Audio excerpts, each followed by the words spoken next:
Hello guys, welcome back to another video. और इस particular video में हम डिस्कस करने वाले हैं डायमंड स्ट्रक्चर, ZNS स्ट्रक्चर देखने वाले हैं हम और NaCl स्ट्रक्चर करने वाले हैं। ठीक है, हम बेसिकली यार वही चीज़ें निकालेंगे जो हमने प्रीवियस वीडियोस में निकाली हैं अभी तक, कि हमारे नंबर ऑफ नियरेस्ट नेबर कितने हैं, एटॉमिक रेडियस और लैटिस पैरामीटर के बीच में रिलेशन, और साथ में एटॉमिक पैकिंग फ्रैक्शन। तो यार अभी तक हमने जितने केस डील किए थे वो सिंपल थे, अभी थोड़े से यार कॉम्प्लिकेटेड तो हम कह सकते हो उनके कंपेरिजन में। तो चलो फिर हम शुरू करते हैं अब इस वीडियो को। सबसे पहले हम देखते हैं डायमंड स्ट्रक्चर। तो पहले अब इसका स्ट्रक्चर बना लेते हैं कि दिखता कैसा है। तो जो हमारा जो डायमंड स्ट्रक्चर होता है यार वो FCC टाइप होता है। ठीक है, FCC में यार हमारे 2 एटॉमिक बेसिस होते हैं, जैसा भी मैंने लास्ट वीडियो में डिस्कस किया है कि हमारे 2 एटॉमिक बेसिस डिस्कस किए थे ना हमने। तो ऐसे यार हमारे पास इसका जो लैटिस होता है वो FCC होता है, और FCC के साथ में हमारे 2 एटम बेसिस होता है। चीज समझ में आ रही है? मतलब यार हमारे FCC में एटम्स कहाँ कहाँ पर होंगे, एक कॉर्नर्स पर होंगे और हमारे फेस के सेंटर पे होंगे, राइट। लेकिन यार इस केस में यार ऐसा नहीं है। ठीक है, हम यहाँ पर 2 एटम बेसिस मान के चल रहे हैं, तो हमारा एक सेकंड एटम और होगा। ठीक है, मतलब ये तो हमने फर्स्ट की पोजीशन की है सिर्फ अभी तक। अभी हम सेकंड टाइप का एटम देखेंगे, इसमें कहां पर कैसे क्या प्लेस होगा डायमंड स्ट्रक्चर के लिए। पहले मैं बेसिस लिख लेता हूं इसके, फिर आपको क्लियर होगा कि ये हमारा FCC तो है प्लस 2 एटम बेसिस है। ठीक है, तो हमें बेसिस लिखने पड़ेंगे इसके।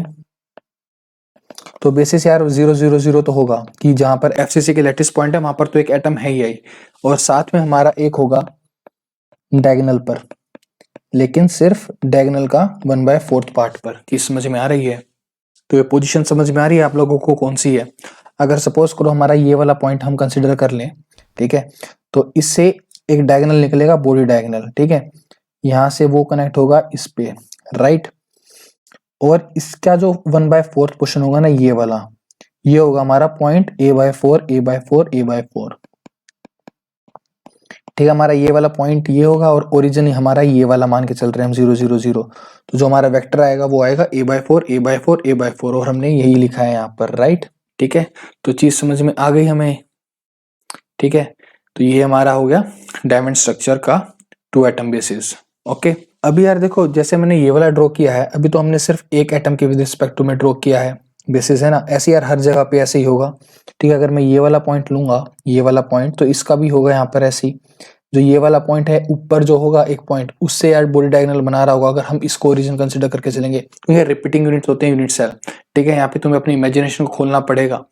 ठीक है, तो ये भी ऐसे ही एक पॉइंट यहाँ पर होगा इसके कोरोस्पॉन्डिंग, जो हमारा सेकंड एटम होगा बेसिस के अंदर, राइट।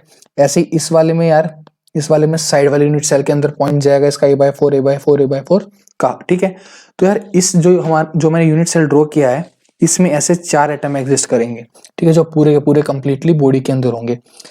एक तो हमें पता चल गया ये वाला, और दूसरा हमें पता चल गया ये वाला। तो अभी तक हमें सिर्फ 2 पॉइंट पता चले हैं, या मैं इनको मेंशन कर देता हूँ कौन कौन से पॉइंट। ये वाला हमारे इस यूनिट सेल के अंदर होगा, और दूसरा ये वाला अंदर होगा। ठीक है, अभी हमारे पास 2 पॉइंट और होंगे, उनको ड्रॉ कर लेते हैं।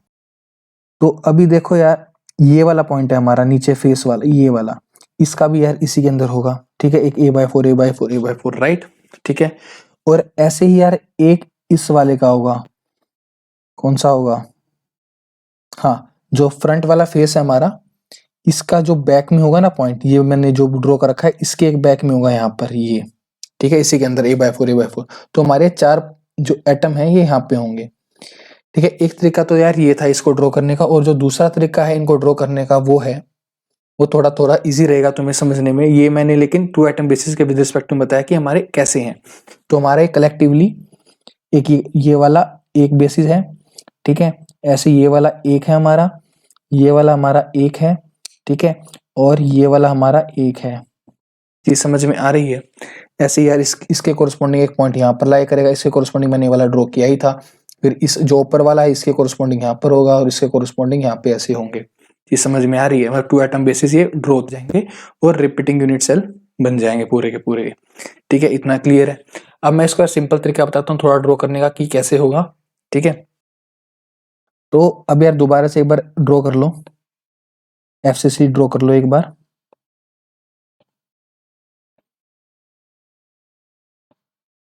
ठीक है, ये हो गया हमारा, और फेस पे सेंटर पे एटम, तुम इमेजिन कर लो कि वहां पर रेमन को ड्रॉ नहीं कर रहा हूँ। ठीक है, इमेजिन कर लो पूरा FCC लैटिस है। ठीक है, फेस सेंटर पे भी एटम है और कॉर्नर पर भी एटम है, मैं उनको मेंशन नहीं कर रहा हूँ यहाँ पर। ठीक है, अब हम ड्रॉ करते हैं डायगोनल्स। 4 बॉडी डायगोनल होंगे हमारे, चारों के चारों ड्रॉ कर लो। कौन से वाला बच गया? ये वाला बच गया।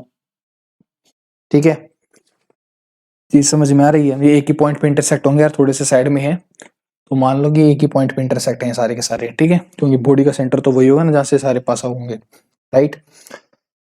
तो अभी यार अगर हमारा एक एटम इधर लाई कर रहा है a/4 a/4 a/4, ठीक है, तुम्हें समझना होगा कि अल्टरनेट लाई करेंगे सारे के सारे। ठीक है, ठीक है, ये हमारा हो गया। तो इसका जो साइड वाला डायगोनल होगा ना, मतलब कि ये वाला डायगोनल, इस पे नीचे वाली की तरफ नहीं होगा। ठीक है, इससे अपोजिट होगा, मतलब जो इसका डायगोनली अपोजिट होगा ना पॉइंट, वहां पर लाई करेगा। मतलब अगर एक एटम मैं यहाँ पर मान के चल रहा हूँ इस वाले के कोरस्पॉन्डिंग, इस वाले पॉइंट के कोरस्पॉन्डिंग, तो दूसरा इस वाले के कोरस्पॉन्डिंग होगा नीचे डाउन में। ठीक है, और जो हमारा ये बीच में छोटा है इस पे ऊपर होगा एटम इधर। ठीक है, ये इधर आएगा, राइट।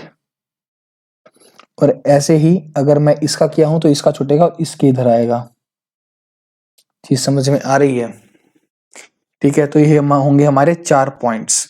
ठीक है, और अगर मैं 2 एटम बेसिस के विद रिस्पेक्ट टू में बोलूं इनको, तो ये कैसे होंगे? ये वाला इसके साथ अटैच होगा। ठीक है, जो ये वाला एटम है हमारा, ये वाला जो फ्रंट फेस है ना, उसके साथ अटैच होगा 2 एटम बेसिस में। ठीक है, और जो ये वाला है, ये वाला जो इस पे फेस सेंटर पे यहाँ पे एटम होगा उसके साथ अटैच होगा। ठीक है, और जो हमारा ये वाला है एटम, ये वाला जो इसका फेस सेंटर होगा इस फेस पे, ये उसके साथ अटैच होगा। चीज समझ में आ रही है? तो ये था इसका स्ट्रक्चर। ठीक है, मैंने दोबारा से फिगर को कॉम्प्लिकेट कर दिया है, अब दोबारा से मैंने इसको तुम्हें दिखने में शायद से समझ में ना आ रहा हो, लेकिन वैसे तुम्हें कंसेप्ट समझ में आ गया होगा कि एग्जैक्टली ये क्या हो रहा है इसमें। तो ये चीज क्लियर है हमें कि हमारा जो डायमंड स्ट्रक्चर है वो क्या है। बेसिकली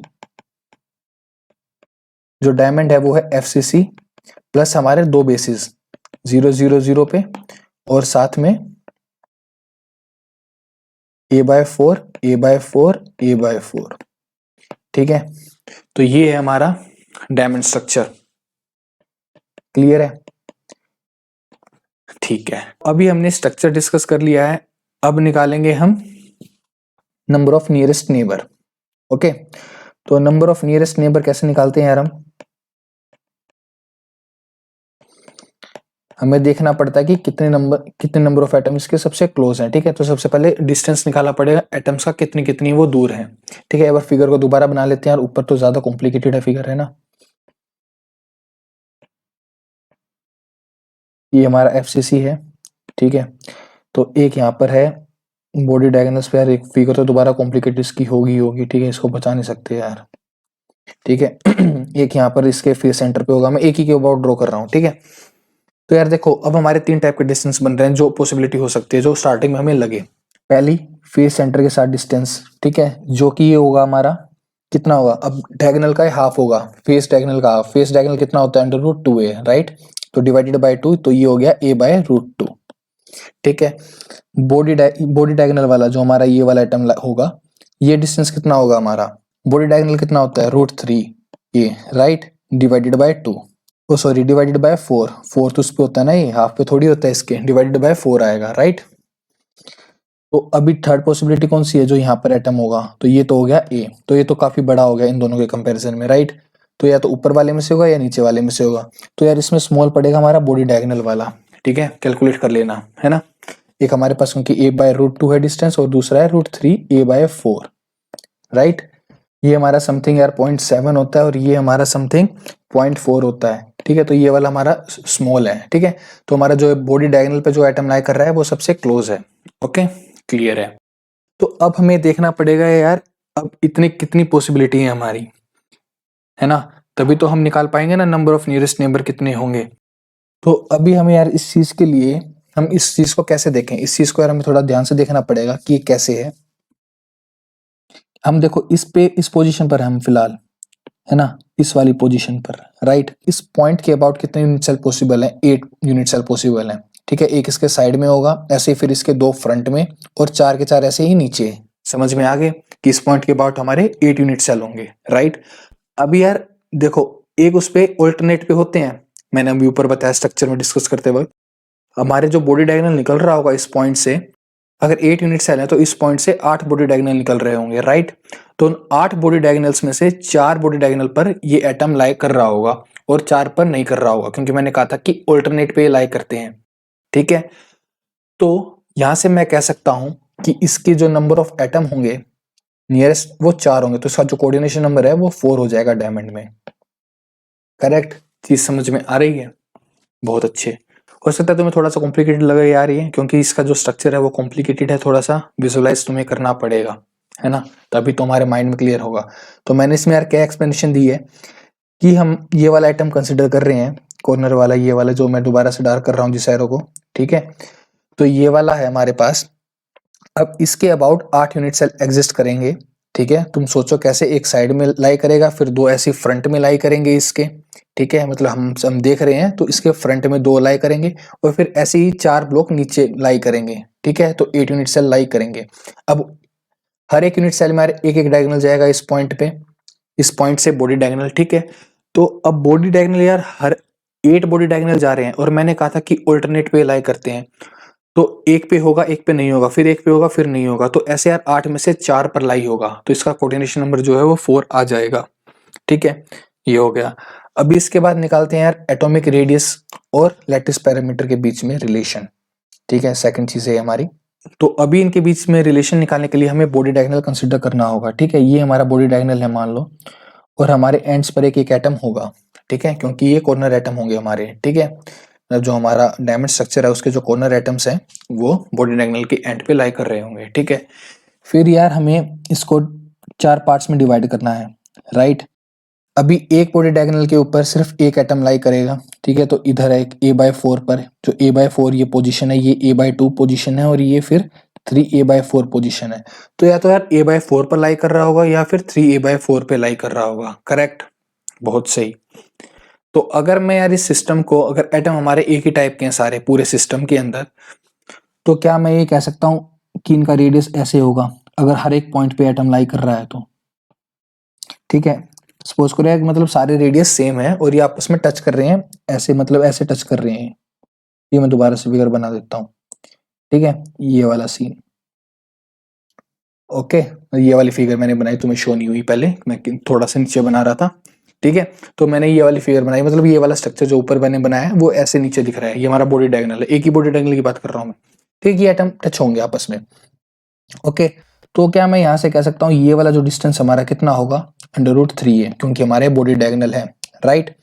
और अब यार तब एटम इन पे लाई कर रहे होंगे इन सभी पोजीशन के ऊपर, तो उस केस में जो √3a है वो किस चीज के इक्वल हो जाएगा, तो वो हमें देखना पड़ेगा, ठीक है। सारे के सारे रेडियस यार है हमारे आर हैं, ये भी आर है, ये भी आर है, ठीक है, ये भी आर है, ये भी आर है, ठीक है। तो हमें काउंट करने पड़ेंगे कितने बनेंगे बेसिकली, ठीक है।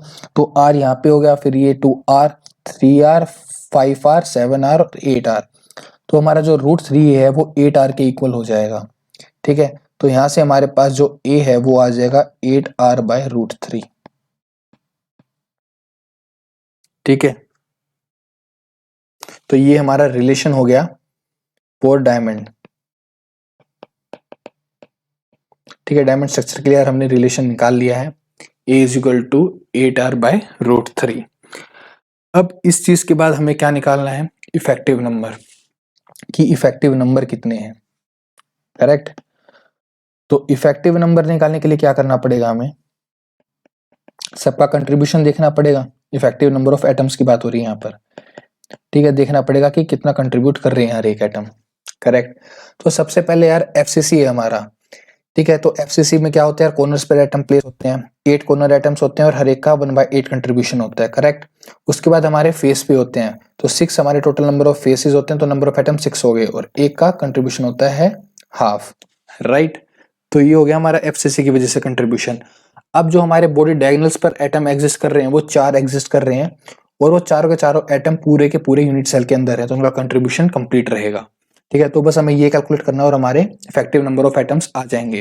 तो यहाँ से 1 आया, +3 आया, +4 आया, तो 8 हो गया है। तो 8 एटम पर यूनिट सेल, ये हमारा आ गया इसका इफेक्टिव नंबर ऑफ एटम, ठीक है। अभी निकालने यार हमें atomic packing fraction, atomic packing fraction निकालना है हमें, ठीक है। अब इसके लिए यार हमें क्या करना होता है, N effective multiply by volume of one atom divided by volume of unit cell, correct. तो N इफेक्टिव हमारे कितने हैं, 8 हैं। वॉल्यूम ऑफ वन एटम कितना है, 4π/3 पाई आर क्यूब, और वॉल्यूम ऑफ यूनिट सेल तो यार ए क्यूब ही रहेगी, ठीक है, क्योंकि यार देखा जाए तो है तो ए क्यूब ही ना, विद साइड है, राइट। तो हाँ, ये चीज ऊपर मैंने मेंशन नहीं की थी, वैसे ए हमारा यहाँ पर लैटिस पैरामीटर है, ठीक है, हमने यूज किया है इसको यहाँ पर a/4 हर जगह मतलब डिफाइन किया है, √3 है, तो तुम समझ गए होगे, मतलब अलग से बताने की जरूरत नहीं थी, इतनी बार डिस्कस हो चुकी है ये चीज, है ना। तो ये है, तो ये हो गया यार 8 × 4/3 पाई आर क्यूब, और अब ए क्यूब की वैल्यू रख देंगे यार हम, जो हमने ए और आर के बीच में रिलेशन निकाला था वहां से, 8r/√3 है, 8r/√3 का क्यूब, तो हमारा यार आर तो कैंसिल आउट हो जाएगा, आर क्यूब सॉरी, ठीक है, आर क्यूब हमारा कैंसिल आउट हो गया, और जो बाकी बचे यार उसको हम सोल्व कर लेंगे। तो क्या आएगा वो 8 × 4/3 पाई, राइट, और यहाँ पर 8 क्यूब और 3√3, राइट। तो अभी यार यहाँ पे हमारे पास 3 से 3 कैंसिल आउट हो जाएगा, और यहाँ पर हमारे पास बचेगा 4/8 × 8√3 पाई, राइट। तब हम इसको सोल्व करेंगे तो हमारे पास क्या आएगा, कैलकुलेट करो यार इसको जल्दी से, तो ये हमारे पास आ जाएगा 0.34, है ना। एक बीच का भी स्टेप लिख देते हैं यार, इसका क्या होगा कैंसिल आउट करके, मैंने मतलब डायरेक्ट रिजल्ट लिख दिया है, मेरे को याद था ये, तो इसका क्या होगा यार √3/16 पाई, ठीक है, और तब तुम इसको कैलकुलेट करोगे तो ये यही आ जाएगा, है ना। तो अभी 100 से इसको इंटू करेंगे तो हमारी 34 इसकी ऑक्यूपेंसी आ जाएगी। तो तुम देख रहे हो डायमंड की कितनी कम होती है ऑक्यूपेंसी, है ना। तो हम ये कह सकते हैं कि इसके अंदर बहुत कम स्पेस है जो कवर्ड है, ठीक है, मोस्टली जो स्पेस है इसके अंदर वो एम्प्टी है। चीज समझ में आ रही है। तो ये हो गया हमारा एटॉमिक पैकिंग फ्रैक्शन डायमंड के केस में, है ना, और ये काफी ज्यादा लूजली पैक है, ठीक है। और यार ये परसेंटेज यार इनकी याद रखना ऑक्यूपेंसी की, ठीक है, अगर एग्जाम में क्वेश्चन आए तो तुम्हें ये निकालने में टाइम वेस्ट ना हो, डायरेक्ट टिक कर दो। ओके, तो अभी हम नेक्स्ट एग्जाम्पल पर चलते हैं। तो नेक्स्ट है हमारे पास ZnS, यानी कि जिंक ब्लेंड है, या तुम कह सकते हो जिंक सल्फाइड, ठीक है, जिंक ब्लेंड है हमारा। जिंक ब्लेंड नाम याद रखना है, सल्फाइड से तो तुम समझ जाओगे ZnS है, लेकिन जिंक ब्लेंड नाम याद रखना है इसका, है ना। ओके, तो अभी इसमें तो पहले इसका स्ट्रक्चर डिस्कस करते हैं। तो यार जो इसका जो स्ट्रक्चर होता है ZnS का, वो सेम होता है डायमंड के जैसा, ठीक है, बस हमने जो डायमंड में डिस्कस किया है उसमें जो एटम की जो टाइप थी वो सेम थी, लेकिन इसमें अलग है। इसमें हमारे पास Zn एटम भी होगा और S एटम भी होगा, लेकिन हमने जो डायमंड में डिस्कस किया वहां पर सेम टाइप का एटम था, ठीक है। तो तुम यहाँ पर ये कह सकते हो कि जो हम 2 एटम बेस ले रहे थे ऊपर, ठीक है, हमने ऐसे 2 एटम बेस लिया था ना, FCC प्लस एटम बेस लिया था, ये हमारा वेक्टर था a/4 a/4 a/4, राइट। ये हमारा जिंक है, तुम ये कह सकते हो, और ये हमारा S है, ठीक है, जूम करके देख लो, मैंने इनका नेमिंग की है जिंक और S, ओके, ठीक है। तो ये हमारा हो गया बेसिस, ठीक है, मतलब 2 एटम बेसिस हम कह सकते हैं जिंक और S, और फिर इसको FCC लैटिस में पुट कर दो, हमारा जिंक सल्फाइड का जो डायमंड स्ट्रक्चर है वो आ जाएगा, ठीक है। तो नंबर ऑफ नियरेस्ट नेबर वही सेम होगा जो डायमंड स्ट्रक्चर के केस में था, क्योंकि स्ट्रक्चर तो सेम है, बस एटम की टाइप चेंज हुई है। ओके, अभी सेकंड चीज क्या है, हमें निकालना पड़ेगा रिलेशन किसके बीच में, एटॉमिक रेडियस के बीच में, और इनका जो पैरामीटर है, लेंथ लैटिस पैरामीटर है जो सेल का, उसके बीच में, ठीक है। तो अभी हम उसको निकालते हैं। तो उसके लिए यार क्या है सीन कि हमें बॉडी डायगोनल ही कंसीडर करना पड़ेगा, जैसे हमने ऊपर किया था डायमंड के केस में डिस्कस, ठीक है। अब इसके यार कॉर्नर एटम्स हैं, ठीक है, तो कॉर्नर एटम पे यार देखो हमारा बेसिस कौन से होंगे, 0 0 0 कॉर्नर पर, क्योंकि वो FCC का लेटेस पॉइंट है, तो इस वजह से वहां पर जिंक प्लेस होगा, क्योंकि हम ये वाला एटम बेस मान रहे हैं ना हमारा, ठीक है, 2 एटम बेसिस हैं अब हमारे, ठीक है, जिंक और S।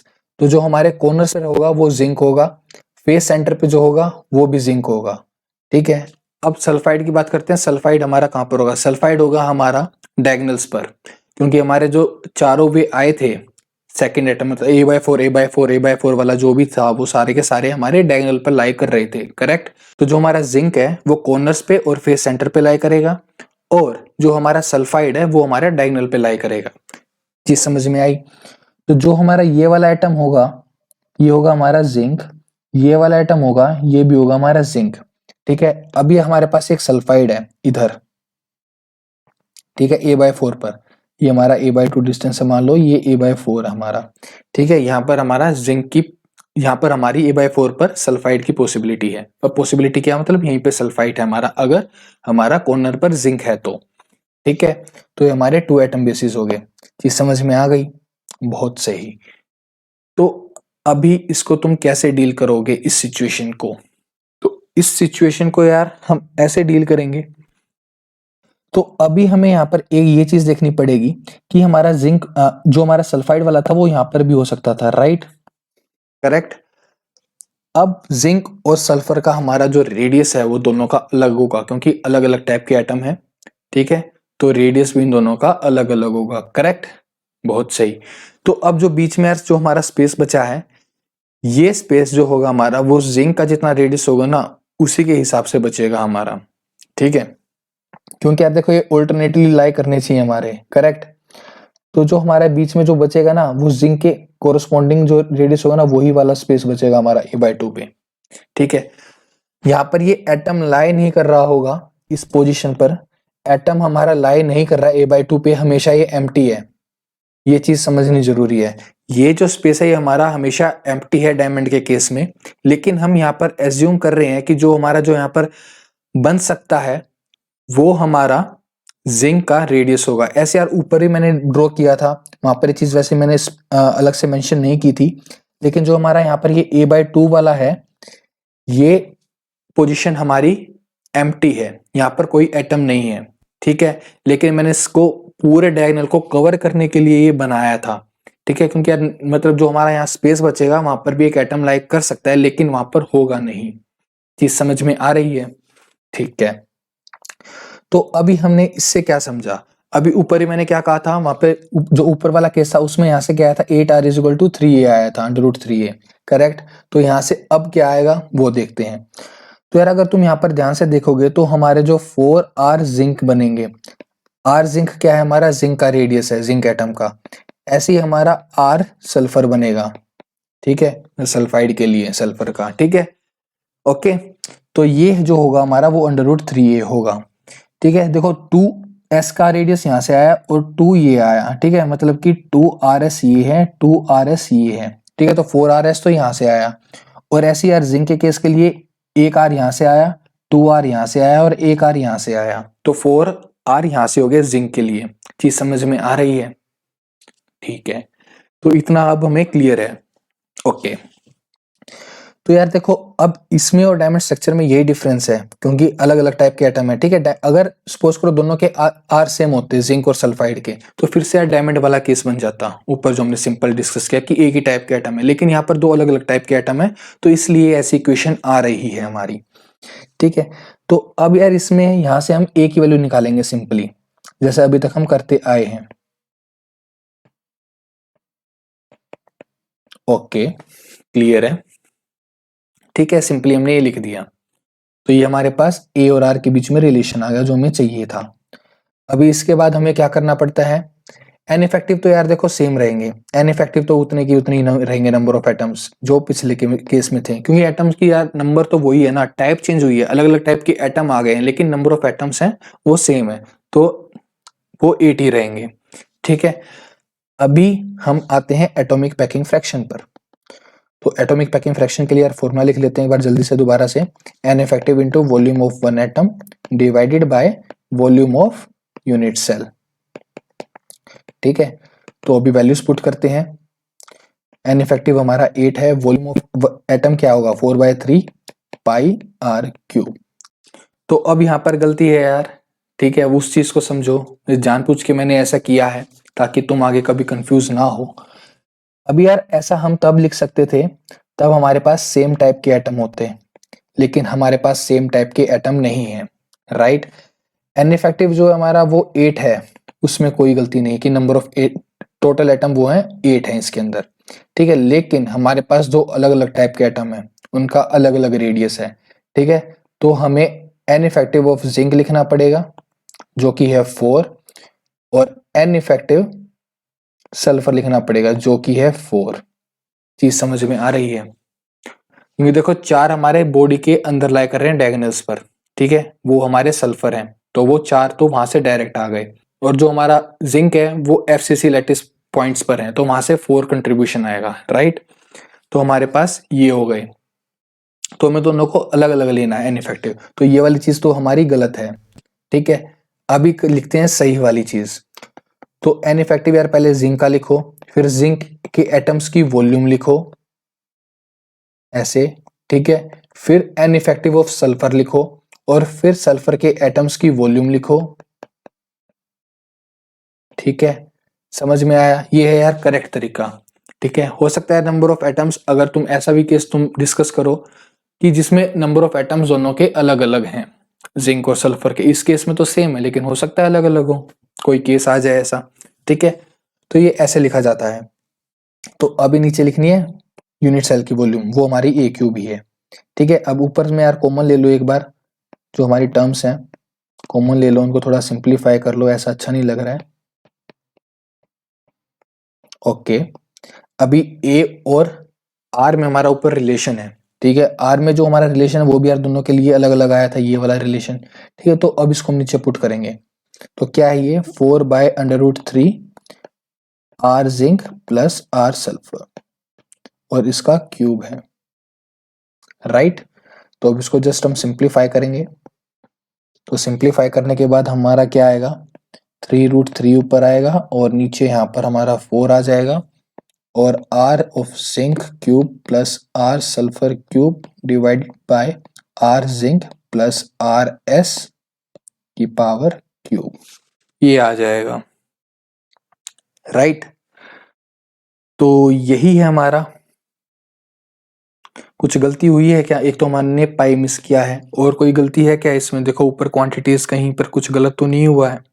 तो यार हमने ये वाला 3 मिस आउट किया है, ये वाला 3, ठीक है। तो यहाँ पर 3 आ जाएगा और ये कैंसिल आउट हो जाएगा, तो जो हमारा रिजल्ट आएगा वो आएगा √3/4 pi R zinc cube plus are sulphur cube divided by are zinc plus are S cube. Okay, तो ये आ गया हमारा एटॉमिक पैकिंग फ्रैक्शन।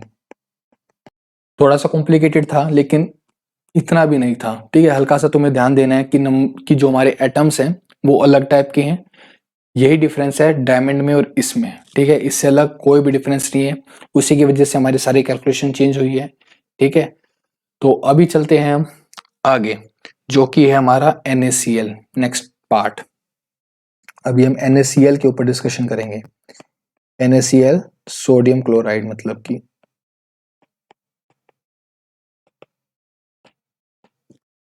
ओके। तो अभी सोडियम क्लोराइड हम डिस्कस करने वाले हैं। तो अभी इसका स्ट्रक्चर देखते हैं यार पहले क्या होगा। ये भी हमारा FCC+2 एटॉमिक बेसिस है, ठीक है। बता देता हूं मैं पहले, अगर तुम्हारा साइड बाय साइड दिमाग चले कि कैसे है 2 एटम बेसिस, वो तुम सोच लेना, मैं पहले स्ट्रक्चर बनाऊंगा इसका, ठीक है। इतने तुम साथ के साथ सोच सकते हो स्ट्रक्चर को देखते हुए कैसे है।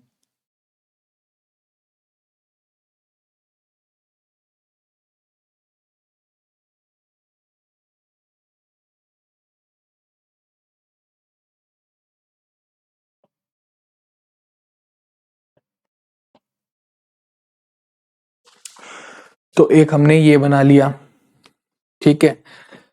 अब हमें यार थोड़ा सा इसमें ध्यान देना पड़ेगा, अभी फिगर कॉम्प्लिकेटेड होने वाली है, ठीक है। मैंने कहा था FCC है,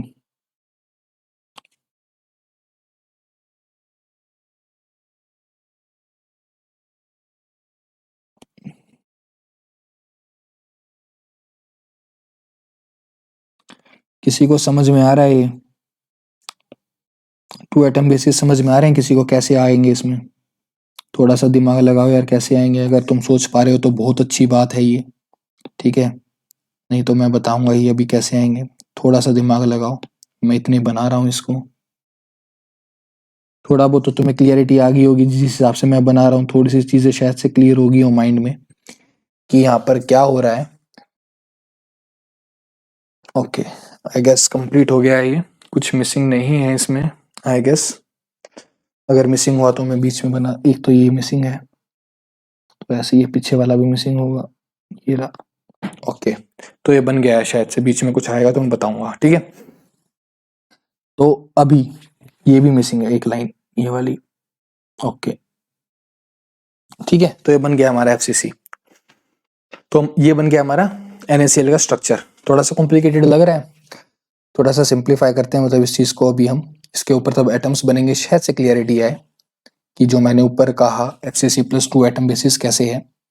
ओके, तो मैं एटम्स बना रहा हूं यार, तो मैंने FCC कहा था तो मैं पहले FCC के ऊपर लगा रहा हूं एटम्स। फिर यार थोड़ी दिखने में गंदी है लेकिन इंफॉर्मेशन इसमें पूरी है, ठीक है, तुम ध्यान से देखो सब समझ में आएगा। ओके, इंफॉर्मेशन इसमें सारी है।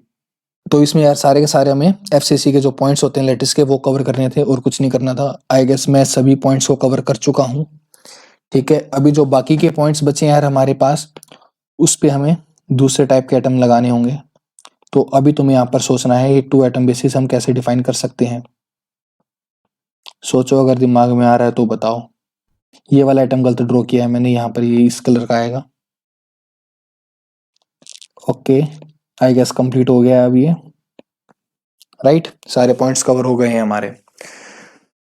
ओके, तो ये है हमारा NaCl का स्ट्रक्चर, ठीक है। हम ब्लू वालों को और पिंक वालों को डिफ्रेंशिएट कर देते हैं, कौन सा NaCl है और कौन सा है। हम ब्लू वालों को सोडियम मान लेते हैं और पिंक वालों को क्लोरीन मान लेते हैं। अपोजिट भी ले सकते हैं, हमारी मर्जी है, ठीक है।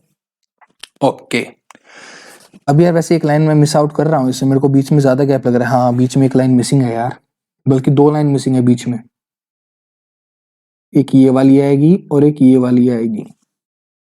ओके, तो अभी हमें इस पे एटम बनाना होगा। ये वाला पिंक इसका मतलब मैंने गलत जगह बनाया है, ये वाला ग्रीन होगा ये वाला एटम। ओके ठीक है, अभी सारे के सारे पॉइंट्स कवर हो गए हैं आई गेस। हाँ, अब सारे, ये वाला मतलब ब्लू आएगा जो मैंने अभी ग्रीन बनाया, सॉरी, ठीक है। ओके ठीक है, चीजें क्लियर है। ये हमारा है, तो जो मैंने ब्लू ड्रॉ किया ना, बैकवर्ड फेस का वो है सेंटर्ड एटम, ठीक है। नहीं, बैकवर्ड फेस का तो नहीं है ये।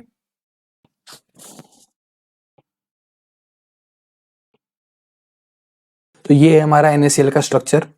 तो अभी इसमें देखते हैं यार 2 एटम बेसिस कैसा है। अगर आप सोच पाए हैं अभी तक तो बहुत अच्छा है, अगर नहीं सोच पाए हैं तो अभी मैं बताता हूँ कैसे है। तो हमारे 2 एटम बेसिस यार कैसे ड्रॉ होंगे, देखो एक हमारे पास सोडियम है ये और एक क्लोरीन है, ठीक है। इसका हम 0 0 0 कंसिडर करेंगे और इसका पोजीशन होगा A/2 A/2 A/2, ठीक है। तो ये वाले हमारे होंगे एटम, 2 एटम बेसिस, ठीक है। तो FCC के ऊपर जो हमारे FCC के लेटिस पॉइंट्स हैं उसके ऊपर हम ये 2 एटम बेसिस पुट करेंगे और हमारा ये वाला स्ट्रक्चर आ जाएगा, ठीक है। अभी हम डिस्कस कर लेते हैं कैसे है। तो हमारा एक है ये वाला, मान लो कोई और कलर, तो यार मैं व्हाइट कलर ले लेता हूँ, एक काम करता हूँ व्हाइट ले लेता हूँ मैं कलर, ठीक है। तो अभी एक हमारा ये वाला है, ठीक है, डिफ्रेंशिएट हो रहा है ना, कलर हो रहा है, एक ये वाला और एक ये वाला। अब अगर मैं इसको ओरिजिन ले रहा हूँ, इस वाले को जो मैंने पहले एरो ड्रॉ करी थी, इस वाले को ओरिजिन ले रहा हूँ मैं, तो A/4 वाला जो A/2 वाला एटम होगा वो यही होगा, ठीक है। तो हमारा ये दोनों है एक बेसिस, ठीक है, मतलब 2 एटम बेसिस हमारे ये हैं। ऐसे ही इस वाले के लिए हमारा ये वाला होगा, चीज समझ में आ रही है। ऐसे ही इस वाले के लिए हमारा कौन सा होगा, ये वाला होगा, ठीक है। मतलब A/4 से शिफ्ट हो जाएगा, ठीक है, तीनों एक्सिस पर, है ना। एक्स एक्सिस पे भी A/2 का शिफ्ट होगा। मैं बार बार पता नहीं A/4 क्यों बोल रहा हूँ, may be last time discuss किया उसी वजह से बार बार A/4 आ रहा है, लेकिन A/2, ठीक है। तो हर एक्सिस पर A/2 का शिफ्ट आएगा, ये समझ में आ रही है। ओके, तो मैं 2 एटम बेसिस क्लियर है इसके एफसीसी के कैसे हैं। थोड़ी इमेजिनेशन पे ध्यान देना, अगर नहीं समझ में आ रहा हो तो इमेजिन करो यार, जितनी ज़्यादा तुम्हारी इमेजिनेशन स्ट्रोंग होगी तभी होगा। अगर यार अब देखो फिजिकल पिक्चर होती इसके सामने हमारे पास, अगर हम क्लासरूम में डिस्कस कर रहे होते तो ज़्यादा बेटर होता है, क्योंकि ये 3D में समझ में की चीज़ है। 2D में यार ये चीज़ें थोड़ी समझनी डिफिकल्ट होती हैं, ठीक है। या फिर मैं इसका एक 3D मॉडल तैयार करता पूरा, फिर बताता यार ये एटम मैं इसकी बात कर रहा हूँ, इसकी बात कर रहा हूँ, ठीक है। तो तुम्हें यार अब 2D इमेज देख के इसकी यार थोड़ी सी अपनी इमेजिनेशन को बढ़ाना होगा, तभी तुम्हें ये समझ में आएगा, ठीक है। तो ये चीज़ समझ में आ रही है कि ये 2 एटम बेसिस हैं। ये वैसे यार इमेज मैंने पूरी डिटेल बनाने की कोशिश की है, बस ये लाइन्स थोड़ी टेढ़ी मेढ़ी हो गई हैं जिसकी वजह से तुम्हें थोड़ी सी गंदी दिख रही हो, लेकिन यार स्ट्रक्चर ऐसा ही होता है, ठीक है। और एटम्स ऐसे ही लाई करते हैं, और हमारे 2 एटम बेसिस भी तुम्हें समझ में आ गया।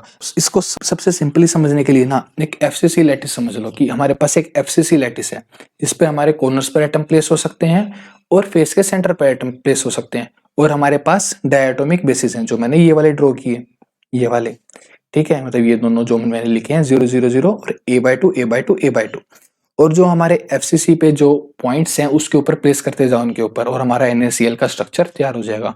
तो सबसे सिंपल एक्सप्लेनेशन ये है, ठीक है। अगर तुम्हें इमेजिन करना है स्ट्रक्चर तो चीज समझ में आ रही है। और जो ये वाला एटम है जो बीच में ये वाला लाई कर रहा है, जो मैं एरो डार्क कर रहा हूँ जो वाली लेफ्ट फिगर में, ठीक है, जो सेंटर पे ये हमारा बॉडी सेंटर एटम होगा इसमें, ठीक है, लेकिन टाइप अलग होगी उसकी, इसलिए हम BCC नहीं बोलेंगे क्योंकि वो टाइप अलग है। कॉर्नर पर हमारा क्या है, सोडियम है, लेकिन बीच में क्या है हमारा, क्लोरीन है। चीज समझ में आ रही है। अब एफसीसी पे देखो, जो जिसको हम एफसीसी बोल रहे हैं वहां पर सेम टाइप के एटम है, सोडियम, ठीक है, कहीं पे क्लोरीन नहीं है। चीज समझ में आ रही है, क्योंकि जो हम सोडियम प्लेस कर रहे हैं वो 0 0 पे कर रहे हैं, ठीक है, और जो हम क्लोरीन प्लेस कर रहे हैं वो a/2 a/2 a/2 पे कर रहे हैं। चीज समझ में आ रही है, तो ये चीज है, ठीक है, क्लियर है। अब निकालते हैं एन इफेक्टिव। नियरेस्ट नेबर तो तुम निकाल ही लोगे यार, इसमें नियरेस्ट नेबर निकालने में है ही क्या, नियरेस्ट नेबर तो तुम निकाल ही लोगे। तो अभी हम निकालते हैं इफेक्टिव नंबर। तो इफेक्टिव नंबर के लिए यार क्या ही करना पड़ेगा, हमें अलग अलग लिखना पड़ेगा दोबारा से, Na के लिए अलग से और Cl के लिए अलग से। तो Na की कहाँ पर है, FCC पे, FCC का कितना होता है, 4 होता है, कॉर्नर्स का 1 और 3 हमारा फेस की वजह से आएगा कंट्रीब्यूशन, ठीक है। तो 1 + 3 = 4। ऐसे ही क्लोरीन के भी यार 4 ही होंगे हमारे, ठीक है। चीज समझ में आ रही है, थोड़ी सी मेहनत करना, निकालो। तो क्लोरीन के देखो यार कैसे निकालोगे तुम, मैं बता ही देता हूँ क्लोरीन के कैसे निकालोगे। क्लोरीन के देखो यार, एक तो एजिस पे हमारे एटम, ठीक है, हमारी 12 एजिस होती हैं, और एजिस का वजह से जो कंट्रीब्यूशन आता है वो आता है 1/4 का, राइट। तो यहाँ से तो हमारा 3 आ गया, और एक हमारा बॉडी पे है तो हमारे 4 हो जाएंगे, 4 एटम पर सेल, ठीक है। चीज समझ में आ गई, दोनों के समझ में आ गए ना, सोडियम के भी और क्लोरीन के भी। ओके, तो अभी बात करते हैं हम आर और ए के बीच में रिलेशन निकालने की। तो आर और ए के बीच में रिलेशन निकालना है हमें, राइट। तो कैसे निकालेंगे हम, तो अब इस चीज के लिए यार हम कुछ भी मान लो यार, इसमें हम ये वाली साइड मान लेते हैं, ठीक है। तो अब ये वाली साइड कैसे आ रही होगी, नीचे से साइड समझ में आ रही है ना, क्या कह रहा हूं मैं, मतलब हमारी ये साइड ड्रॉ कर रहे हैं हम, ठीक है। तो हमारे जो कॉर्नर्स हैं इस साइड पर, इस साइड के अबाउट जो हमारे कॉर्नर्स हैं उस पर सोडियम लाई कर रहा है, राइट। और सोडियम हम का कलर क्या था, ब्लू, तो हम ब्लू कलर ले लेते हैं। तो यहाँ पर तो हमारे ब्लू एटम्स हैं, और हमारा जो सेंटर में है वो है पिंक एटम, राइट।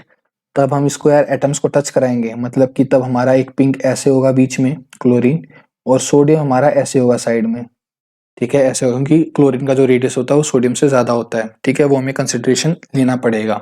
फिर से यार मैंने नीचे ड्रॉ कर दिया था लेकिन तुम समझ लो, ठीक है। बीच में हमारा ये वाला है, जो ये है हमारा क्लोरीन, और ये हमारा सोडियम, ये हमारा सोडियम, ठीक है, ये ऊपर वाली फिगर है, ठीक है। चीज समझ में आ रही है। तो क्या मैं अब इसको कैसे लिख सकता हूं, और ये वाला डिस्टेंस हमारा क्या है, ए है, क्योंकि हमने साइड ली है, ये चीज याद रखना, ठीक है। तो मैं इसको ऐसे लिख सकता हूँ, आर ऑफ सोडियम 2 टाइम्स होगा यार, देखो सोडियम का एक यहाँ से आएगा आर और एक यहाँ से आएगा आर, ठीक है, तो 2r हो गया, और ऐसे ही बीच में 2 क्लोरीन आएगा, 2r ऑफ क्लोरीन = ए, ठीक है। तो हमने यहाँ से ए की वैल्यू निकाल ली है, ए हमारा है 2RNA + RCl, ठीक है। हमारे पास ए और आर के बीच में रिलेशन आ गया। अब हमें निकालनी है एटॉमिक पैकिंग फ्रैक्शन। तो एटॉमिक पैकिंग फ्रैक्शन के लिए यार वही जैसे हमने पहले किया था, n effective into volume of one atom. अब इस केस में भी यार हमारे पास दो टाइप के एटम हैं, तो वैसे ही करेंगे जैसे हमने पिछले वाले में किया था। ठीक है, तो कैसे किया था हमने, पहले हम लिखेंगे सोडियम के n इफेक्टिव कितने हैं 4, और उसके वॉल्यूम लिखेंगे एटम्स की सोडियम के। ठीक है, तो ये हो गया, प्लस फिर 4 क्लोरीन के लिखेंगे हम, और फिर क्लोरीन के एटम्स की volume divided by unit cell की वो। ठीक है, तो अभी हम इसको थोड़ा सिंप्लीफाई कर लेते हैं, तो ये आ जाएगा 16/3 pi RNA³ plus RCl³ divided by A और आर के बीच में रिलेशन क्या था ऊपर, 2RNA प्लस RCl³ और यहाँ पर 2 का क्यूब, राइट। तो ये तो हमारा 8 हो गया, यहाँ पर इसको मैं कैंसिल करके यहाँ पर 8 लिख देता हूं।